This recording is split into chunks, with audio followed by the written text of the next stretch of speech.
السلام علیکم ورحمۃ اللہ، بسم اللہ الرحمن الرحیم۔ حامد میر نے ذکر کیا ایک رول ماڈل کے طور پر جیسا کہ ایک جج کو ہونا چاہیے ویسے ہی ایک جج ہماری تاریخ میں ہو کر گزرے ہیں۔ ان کا نام تھا خواجہ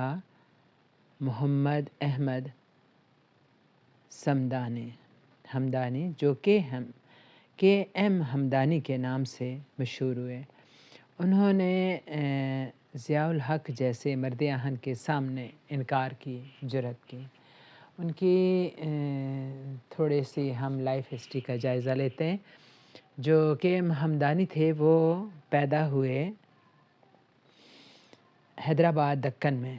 اور 1932 ان کی تاریخ پیدائش بنتی ہے۔ کہا جاتا ہے کہ قیام پاکستان کے کچھ عرصہ بعد وہ اپنے خاندان کے ساتھ پاکستان آئے۔ انہوں نے گارڈن کالج میں تعلیم پائی، اسکالرشپ پایا، اور ییل یونیورسٹی جو کہ امریکہ کی ہے وہاں سے انہوں نے LLM پاس کیا، اور انہوں نے جوڈیشل سروس کا خود انتخاب کیا، اور یہ کہا جاتا ہے کہ ڈسٹرکٹ اینڈ سیشن جج کی حیثیت سے تعینات ہوئے، اور یہ دور جو تھا جنرل ایوب کا دور تھا۔ اور کہا جاتا ہے کہ خاتون ان کے پاس آئیں، ان کے پاس جنرل ایوب کی والدہ کا خط تھا، اور انہوں نے بڑے کروفر سے انہیں وہ خط دکھایا، اور ساتھ بتایا جی کہ یہ جنرل ایوب کی والدہ کا خط ہے۔ تو ہمدانی صاحب نے وہ خط اپنے ہاتھ میں لیا، اور پاس ہی جو آتش دان جل رہا تھا اس میں اس کو ڈال دیا، اور وہ دیکھتے ہی دیکھتے وہ خط جل کر خاک ہو گیا۔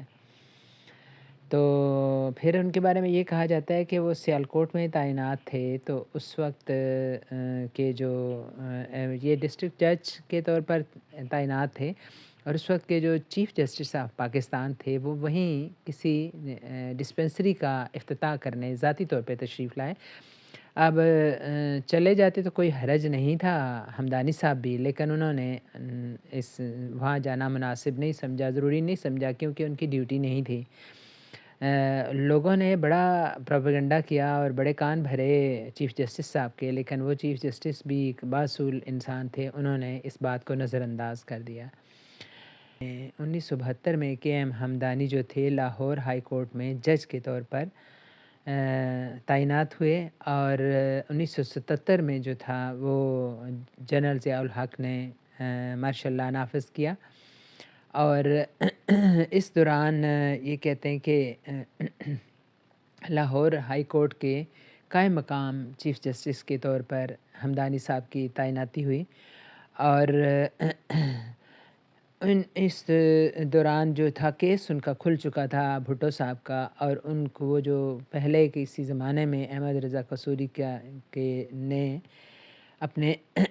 والد کے قتل کا مقدمہ درج کرایا تھا، وہ مقدمہ جو تھا وہ کھلوا دیا گیا، اور جنرل ضیاء الحق نے اس پر تحقیقات شروع کرائیں۔ اور کہتے ہیں کہ وکلاء جو تھے بھٹو صاحب کے، انہوں نے چھوٹی چھوٹی سہولتیں وہ بھٹو صاحب کو دلوانے کے لیے کوشش کرتے رہتے تھے، تو اسی دوران ان کی ضمانت کی سماعت ہوئی لاہور ہائی کورٹ میں۔ تو ان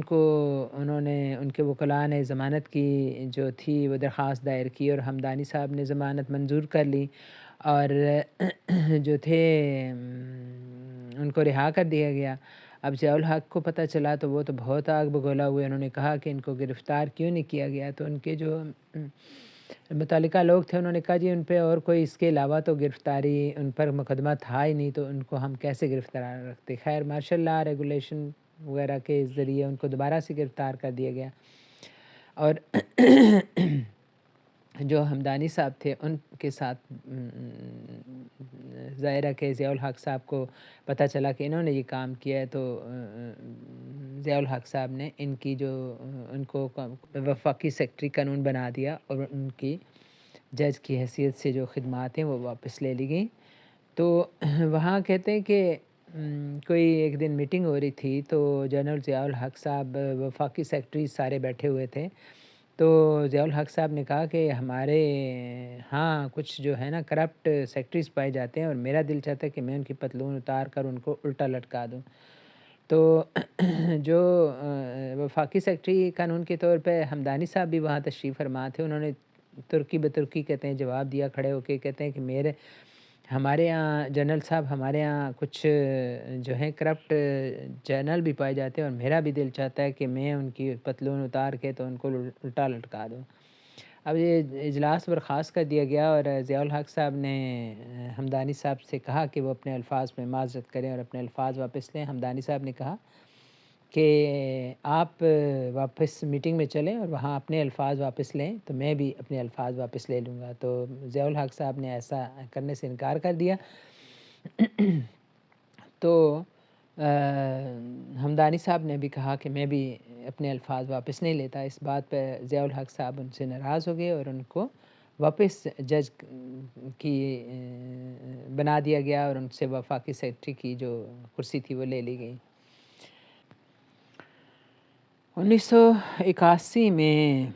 عدالتوں کو اپنے اعلی کار بنانے کے لیے PCO کے تحت حلف لیے گئے۔ صمدانی صاحب سے بھی کہا گیا کہ آپ حلف لے لیں، لیکن انہوں نے حلف لینے سے انکار کر دیا۔ ان کے ساتھی ججوں اور وکلاء نے ان کو سمجھایا کہ آپ کی عمر صرف 46 برس ہے، اور اگر آپ حلف لے لیں گے تو آپ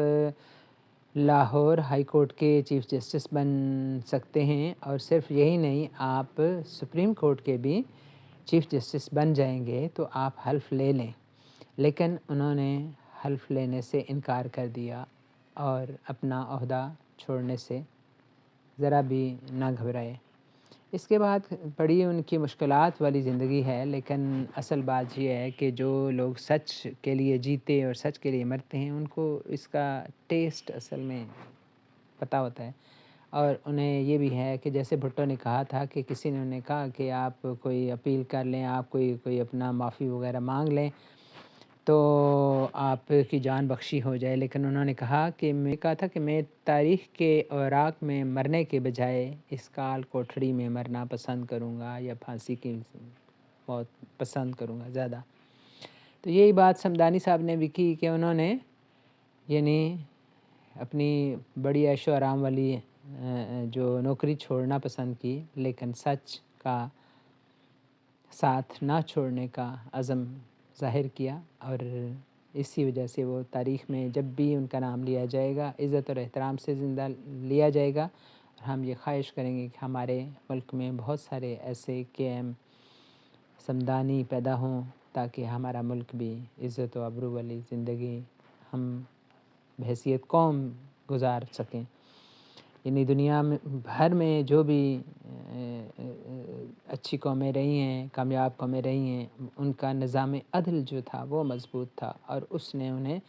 دنیا میں عزت بخشی، انہیں شہرت بخشی، انہیں خوشحالی بخشی۔ ہمیں بھی یقین ہو کہ قرض سے نہیں، مدد سے نہیں، ہم اپنی دنیا آپ پیدا کرنے سے سرخرو ہو سکتے ہیں۔ کاش ہمیں یہ پتہ چلے۔